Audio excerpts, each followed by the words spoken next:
The SBA just made an update to their SBA 7A program that could help you borrow up to $5 million to buy your own business. So a little over a year ago, the SBA changed their rules so that they would allow partial buyouts. So up until that time, whenever you bought a business, you had to buy 100% of the business. There weren't instances where you could buy 50%, 90%, 80%, whatever you want to buy. But when they passed that rule, there were some technical issues with the way the rule was written that basically made it unrealistic to actually implement in real life.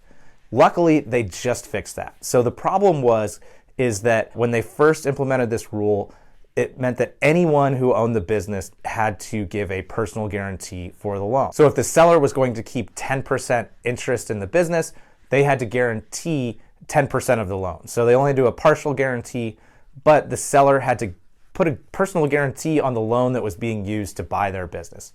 And sellers weren't going to go for that.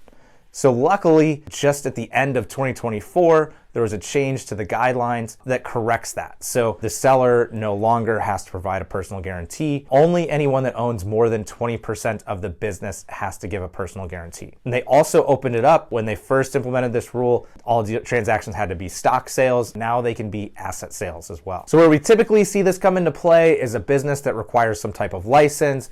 So say you go to buy an HVAC company and you don't have an HVAC license yourself. In order to use the seller's license after you take over, the partial buyout is really one of the best ways to go. So if you buy 90% of the business, they keep 10, they can continue acting as the qualified person for the license.